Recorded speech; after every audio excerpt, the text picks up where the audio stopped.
empiezo a grabar. Empiezo a grabar esto porque esto es parte de la explicación que vamos a ver hoy día.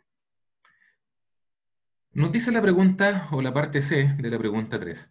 ¿Qué pasaría si un elemento no es capaz de volver desde el medio biótico al medio abiótico? Y vamos a revisar esa parte. Vamos a suponer lo siguiente. Vamos a tener una hoja, ¿ya? De una plantita aquí, ¿ya? Que nos está representando en el fondo que esta hojita, bueno, cumple las funciones de hoja. Y vamos a dibujar acá un animalito que se alimenta de esta hoja. ¿Ya? Ahora bien, recordemos que la pregunta es, ¿qué pasa si un elemento no es capaz de volver desde el medio biótico al medio abiótico? Vamos a suponer que, por algún motivo, hay un contaminante que está entrando a esta planta. Por lo tanto, esos puntitos rojos representan a un contaminante determinado. Y ese contaminante, a diferencia, por ejemplo, ojo, voy a dibujar acá, ya está el agua, por ejemplo. Ya está el agua, la planta está tomando, está absorbiendo agua por sus raíces, llega a la hoja, pero de la planta el agua se evapora. Por lo tanto, el agua, podemos decir que tanto como entra, también hay agua que sale. La consecuencia de ese sencillo acto es que el agua no se acumula dentro de la planta. Pero ese contaminante rojito, una vez que entra, no es capaz de salir. Ahora bien, ese mismo contaminante rojito, cuando este conejito se come a esa planta, ese contaminante pasa a estar dentro de este conejito. De la misma manera que pasaba con la planta, ese contaminante pudo entrar, pero no puede salir.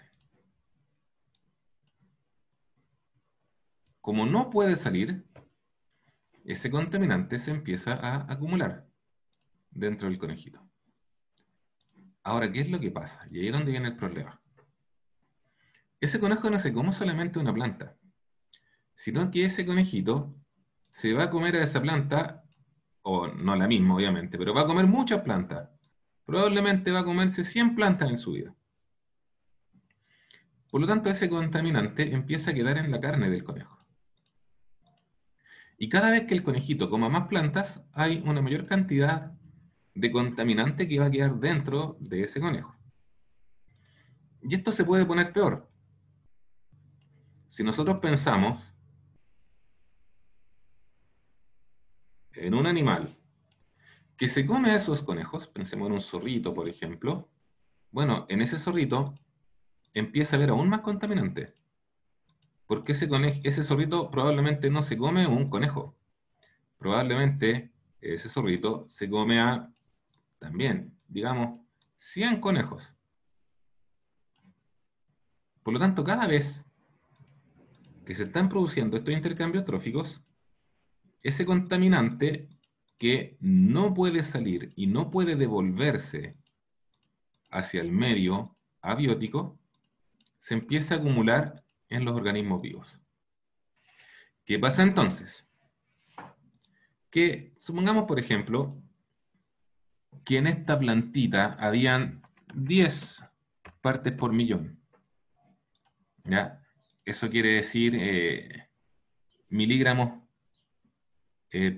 por kilogramo, por si acaso. ¿Ya? O sea, en otras palabras, lo que nos quiere decir es que hay muy poquitito ahí. Incluso menos.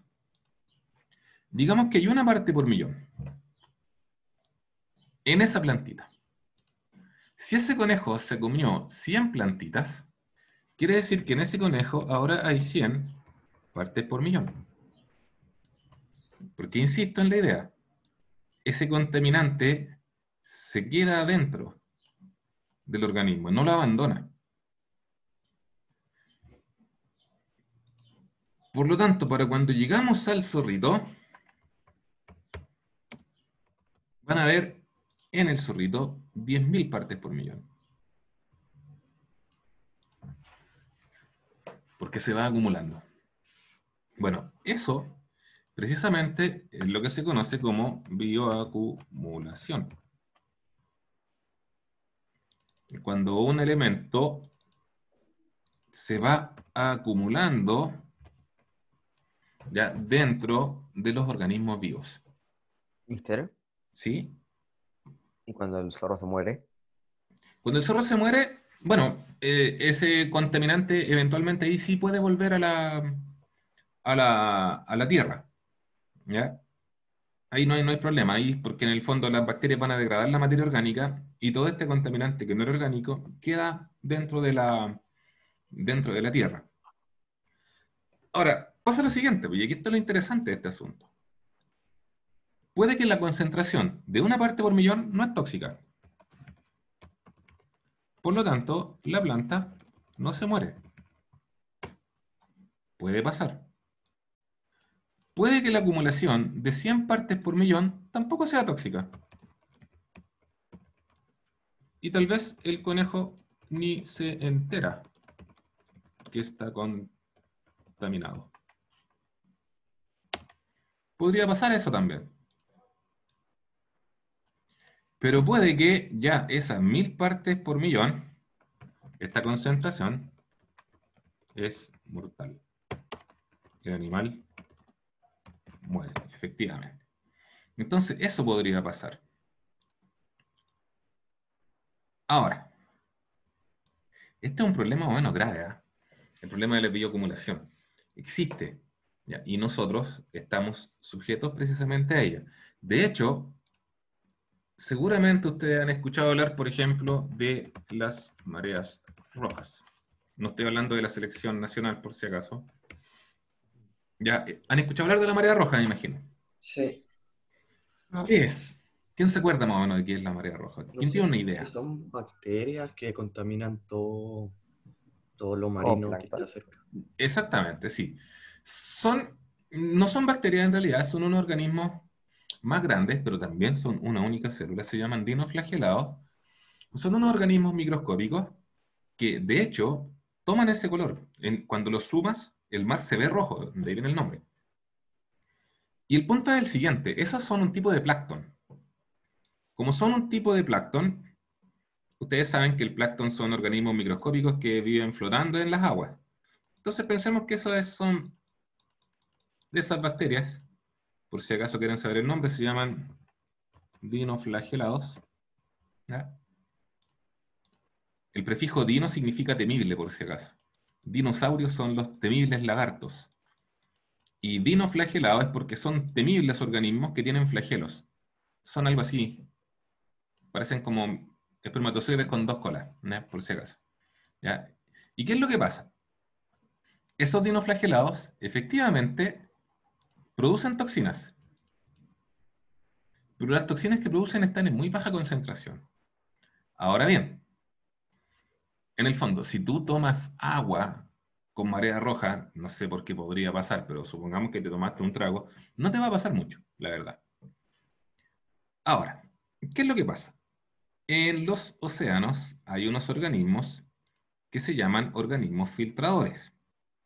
Me imagino que muchos de ustedes han comido alguna vez en su vida machas, o Sí, almejas, o algún otro sí. organismo como eso. ¿Algún otro marisco? Marisco, exactamente. Hay unos organismos, es que hablo de las machas porque en las machas es donde es más evidente todo. Si alguien ha comido machas alguna vez, se da cuenta que tienen dos cachitos. Tienen como dos mangueritas, las machas. Bueno, una de esas mangueritas es de entrada de agua y la otra manguerita es de salida de agua.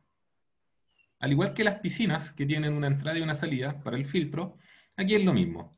Solo que esta macha filtra el agua en su sistema digestivo. ¿Y qué es lo que va quedando ahí adentro? Los dinoflagelados.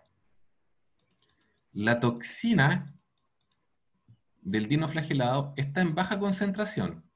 En el agua también está en baja concentración.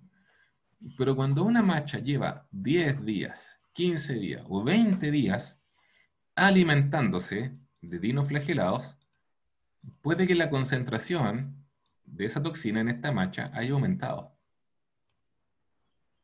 Por lo tanto, si después un humano, ¿ya? Viene y digamos se come 10 machas,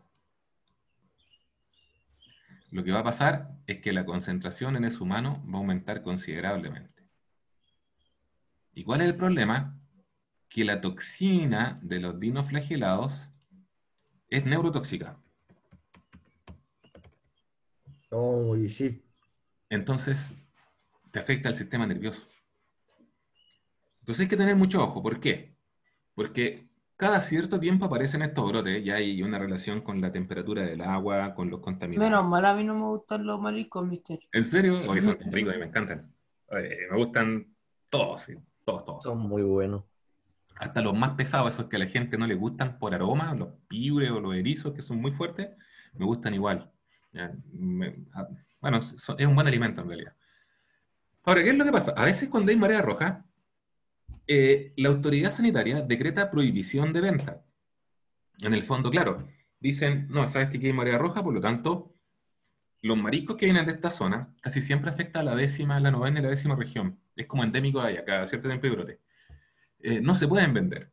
Y obviamente que si tú eres pescador o mariscador y te dicen que no puedes vender, te están afectando directamente en términos económicos.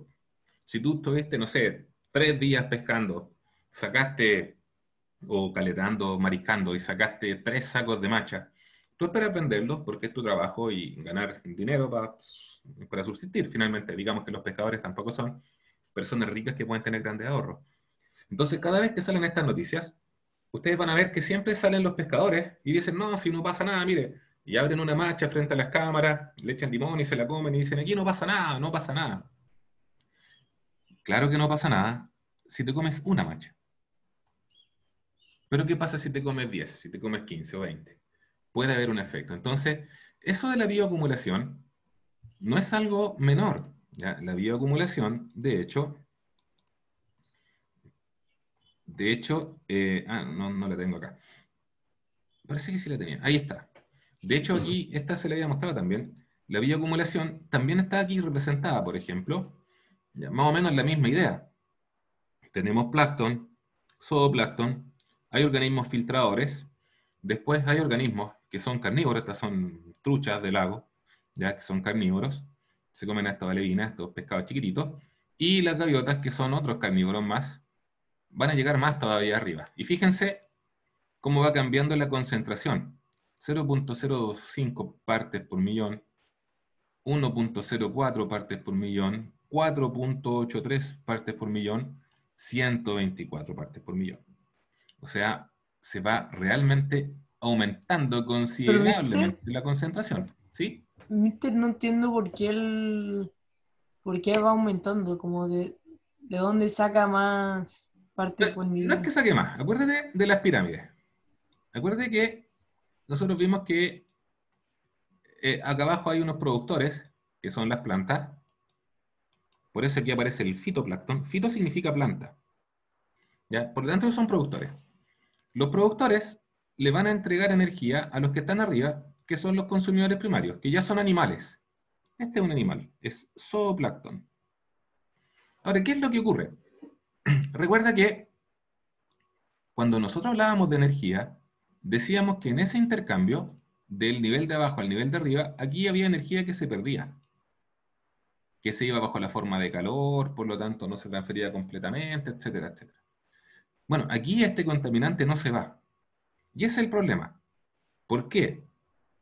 Tú mismo puedes ser un ejemplo. Una lechuga en todo su tiempo de vida, ya, una lechuga no sé cuánto vivirá, digamos que viven ya 2 semanas, 3 semanas, antes de que la cultiven. ¿Ya? Pero en 3 semanas tú probablemente te comas mucho más que una lechuga. Pensemos que eres vegetariano, por lo tanto comes harto pasto, ya vamos a pensar en eso. Mister, Ujú. ¿los partes por millón son energía? No, las partes por millón es una unidad de medición de cantidad. Parte por millón es miligramos por kilogramo. ¿Ya? Ah, ok. Entonces, es como finalmente lo que está pasando es más o menos lo que les dibujaba recién. Tienes acá, digamos lo siguiente. Este fitoplancton tiene 4 puntitos, no tiene más. Por lo tanto, cuando el zooplancton se alimente de este fitoplancton una vez, van a pasar para acá 4 puntitos.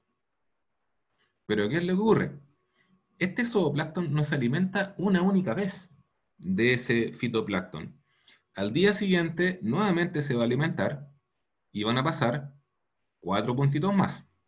Ah, Y al ¿y día mister? siguiente, de nuevo, y pasan 4 puntitos más. Y así. Dígame. El... Ah, se me olvidó. Ahí le pregunto. Ya. Ahora, nuevamente, ahora pensemos en este grupo de pececitos. No sé la traducción de eso, si ustedes lo saben bien, pero son peces filtradores. Ahora, ¿qué es lo que va a pasar entonces? Que cada vez que estos peces coman a estos, van a pasar esos puntitos para acá. Los de aquí. ¿Ya? Y los de acá también son filtradores, así que pasan de los dos. Cuando vuelvan a comer, pasan más puntitos. Ahora, las truchas. Cuando las truchas se alimenten de ese grupo de peces, van a pasar todos esos puntitos para acá. Y cuando se alimenten de nuevo, van a pasar nuevamente todos esos puntitos. ¿Y se pierden puntos? No, no se pierden. Es que ese es el punto. Que no se pierden. Ah, Por eso es que acá en la pregunta dice, fíjate, ¿qué pasaría si un elemento no es capaz de volver desde el medio biótico al medio abiótico? Si eso es lo que está ocurriendo, si no es capaz de volver del medio biótico al medio abiótico, entonces se empieza a acumular en el medio biótico. Ah, mister, yo me acordé que era. Se Que conoce como... ¿Sí? el... Como el exceso de ¿cómo es cierto? De estas cuestiones de... Sí, de lo que se está acumulando. Sí, ¿Sí? es solo malo si es que tiene algo tóxico, ¿no? Claro, es solo malo en ese caso. Si no, no hay problema. Ah, Mira, por ejemplo, ahora, ¿qué es lo que ocurre? Que hay una ley natural y que dice que en el fondo, si en la naturaleza algo no existía en los seres vivos, entonces no tiene por qué existir en los seres vivos. Hay elementos que no están presentes en la naturaleza, o sea, que no están presentes de manera natural en los seres vivos. Pero con la tecnología, los humanos sí hemos estado metiéndolo. Por ejemplo, súper simple. Yo partí hablándoles del mercurio, del plomo, perdón, del plomo. Ustedes son muy jóvenes todavía para esto, pero en las gasolinas, los combustibles, hace 20 años atrás tenían plomo, las gasolinas. De hecho, si usted tiene un auto más o menos viejo guardado por ahí, usted verá que desde la década del 90 en adelante se le empezó a poner combustibles sin plomo, solo combustibles sin plomo. ¿Ya? Se le agregaba plomo a la benzina porque mejoraba la combustión. ¿Ya? Ese era el sentido. Pero algunos investigadores se fueron dando cuenta de que cada vez que los motores combustionaban, parte del plomo que se le echaba a la benzina se iba a la atmósfera. Y después de la atmósfera decantaba y caía en las aguas. Y por lo tanto se empezó a acumular plomo en las aguas. Al estar en el agua, pasaba a los animales y pasaba a las plantas primero, de las plantas a los animales y finalmente pasaba nuevamente al hombre. El plomo siempre es tóxico para los animales, los seres vivos. Nosotros, insisto, no tenemos plomo de manera natural en ninguna de nuestras estructuras. Nosotros sí tenemos fierro, tenemos selenio, tenemos cobre, tenemos yodo y otros elementos, sí, poquitos, pero tenemos. Pero plomo, no. Y se llegó a demostrar que el plomo podía ser tóxico. Entonces se generaron políticas públicas y se prohibió la venta de combustibles con plomo porque eran peligrosos para los ecosistemas y para nosotros los humanos. Otro ejemplo, otro elemento que no está presente en los sistemas biológicos de manera natural es el mercurio. Y aquí le hago un nexo con literatura, si quieren. El mercurio, no el diario, sino que el elemento químico llamado mercurio, es tóxico, es neurotóxico. Antes el mercurio se utilizaba, por ejemplo, en para planchar sombreros. Esta es una historia interesante. El mercurio, ustedes saben que es un metal líquido, era utilizado para planchar sombreros para darles la forma a los sombreros. Y hay un personaje en un libro de Lewis Carroll, que probablemente ustedes lo conozcan, se llama Alicia en el País de las Maravillas, ese libro. Y hay un personaje allí que está loco. No sé si lo leyeron alguna vez, pero el personaje que está loco es el sombrerero. De hecho, el personaje se llama el sombrerero loco, porque simplemente como planchaban con mercurio para darle forma al sombrero, al aspirar esos vapores, el sombrerero se volvía loco, porque también es neurotóxico. Ahora, también hay mercurio como contaminante en algunos ecosistemas. Por lo tanto, también hay mercurio presente, por ejemplo, en algunos animales que nosotros consumimos. Por ejemplo, en el atún. ¿Ya? Hay acumulación por mercurio. Este otro, ya, estos son los bifenoles, me parece, que es lo que se están midiendo acá. ¿Ya? Y no es menor, ¿eh? No es menor. La bioacumulación como tal es aquí está la idea, fíjense lo que les decía recién del mercurio, ese es metilmercurio. Metilmercurio es un CH3 con una molécula de mercurio. Bueno, nuevamente podemos ver que se va bioacumulando. Hay una menor cantidad acá, y la cantidad va aumentando progresivamente. Y aquí hay un animalito que nosotros usualmente consumimos, que es el atún, enlatado. Pero se está bioacumulando. Eso quiere decir que cada vez que nosotros comemos atún, estamos incorporando también mercurio en nuestro organismo. No es que no tengamos que comer atún, por si acaso, no es eso. Es simplemente que tenemos que tratar de tener cuidado de no comer atún en exceso. Sobre todo cuando nosotros no sabemos en qué zona fue pescado ese atún. Hay mares que están más contaminados que otros. ¿Ya? Y esos mares con mayor contaminación, obviamente que tienen niveles más altos también de metilmercurio. Entonces hay que tener ojo con eso.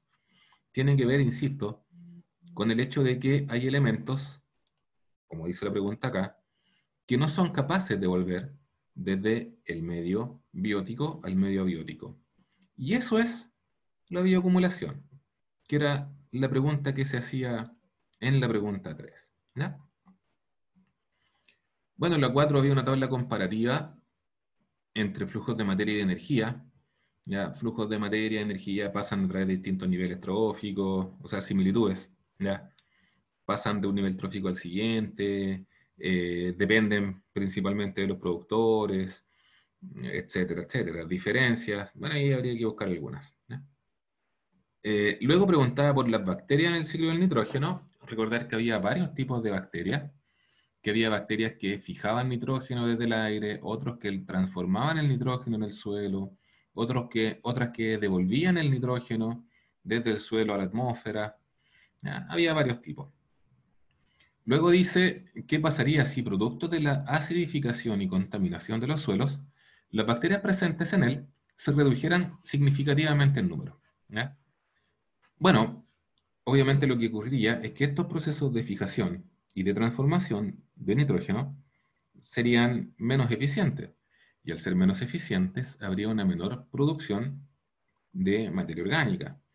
Los productores estarían en desmedro comparado con un entorno no contaminado, donde hay un número adecuado de bacterias, y la productividad de los suelos podría descender. De hecho, eso se combate con relativa facilidad en la agricultura por medio del uso de fertilizantes, simplemente. Si tú tienes un campo y quieres acelerar el crecimiento de los productores, el crecimiento de las plantas, simplemente le agregas un fertilizante. Y ustedes van a ver que la mayoría de los fertilizantes son en base a nitrógeno. De hecho, los fertilizantes naturales de principios del siglo pasado, estoy hablando del salitre, por ejemplo, del guano, eran fertilizantes en base a nitrógeno, ¿ya? Porque el nitrógeno es el principal determinante para el crecimiento de las plantas. En este ejemplo, si no tienes fertilizante Y si las bacterias que tienen que fijar el nitrógeno no lo pueden hacer porque se murieron, bueno, simplemente la productividad de esa zona disminuye considerablemente. Ya hay preocupación por la muerte de las bacterias. ¿Por qué? Una cosa es un campo comercial donde hay un interés particular por aumentar la productividad y por lo tanto una persona puede invertir en fertilizantes si tiene un campo. Y otra cosa es lo que ocurre en los entornos naturales, que no tienen implícito un valor comercial. Imagínense que empiezan a morir las bacterias de un bosque nativo, dentro del suelo de un bosque nativo. Entonces, ese bosque que no es explotado comercialmente, disminuiría la productividad primaria. O sea, las plantas disminuirían porque no habría bacterias que fijan nitrógeno. Y eso sí sería un problema. Y está pasando. Ya, y conceptos o fenómenos como la lluvia ácida, por ejemplo, están haciendo que los suelos pierdan un poco, todavía no es tan terrible en algunas zonas, pero hay zonas donde sí, ¿ya? En donde los suelos están perdiendo las bacterias que fijan nitrógeno y por lo tanto la biodiversidad disminuye. Y por último, salía esto de un esquema general de los ciclos biogeoquímicos que era bien simple en realidad. Este era simplemente dibujar y explicar ese esquema general, recuerden, que es bien interesante también porque este esquema se aplica absolutamente a todo. ¿Ya? Y ojo, que este esquema implica un determinado equilibrio. Piensen ustedes lo siguiente, ¿qué pasaría de repente si la cantidad de un elemento que está pasando equilibradamente desde el medio biótico al medio biótico, está pasando equilibradamente, insisto? Pero ¿qué pasaría de pronto si ese elemento empieza a pasar con mucha mayor velocidad? Bueno, lo que podría pasar efectivamente es que podrían eventualmente aumentar el nivel de productividad en algún momento, ¿ya? Pero probablemente las plantas no serían capaces de fijar todo esto y por lo tanto ese elemento podría empezar a circular con mayor velocidad y podría empezar a aumentar su concentración. ¿Ya? Si nosotros estamos aumentando esta concentración, por ejemplo, ya nos dice proceso geológico, reservorio abiótico. El ejemplo que les quería demostrar, cambio climático. Por medio de la quema acelerada de combustibles fósiles, empieza a aumentar considerablemente la disponibilidad de CO2 en la atmósfera. Hay mucho más CO2. Bueno, ese aumento de CO2, uno podría pensar que va a permitir que las plantas produzcan una mayor cantidad de glucosa, acá arriba, al haber una mayor cantidad de CO2. Pero están limitados. Por lo tanto, ¿qué es lo que pasa? Las plantas no son capaces de compensar ese aumento en la producción de CO2 y por lo tanto se comienza a acumular en el medio abiótico. Ese fenómeno de alteración de los ciclos biogeoquímicos tiene varios matices también, que nos vamos a hablar ya después de la siguiente semana. La siguiente semana, acuérdense, tenemos el control, etcétera, etcétera. Ya, la siguiente vamos a hablar de procesos en donde los ciclos biogeoquímicos son alterados y esos procesos tienen consecuencias. ¿Cuáles son esas consecuencias? El cambio climático tal vez es la más evidente, pero otras son un fenómeno que se llama eutroficación de las aguas, ¿ya? Y fenómenos de acumulación de contaminantes en lugares donde no deberían estar. La acidificación de los suelos, la acidificación de los océanos y otros ejemplos más. ¿Ya? Bien, muchachos, estamos por hoy. Recuerden, la próxima semana un control, ciclos biogeoquímicos, un par de preguntas. Y esa sería ya, yo creo que nuestra última nota del año para que vayan estudiando. Yo ahí vean la tarea porque de ahí también van a salir varias preguntitas. Preguntas de lo de hoy.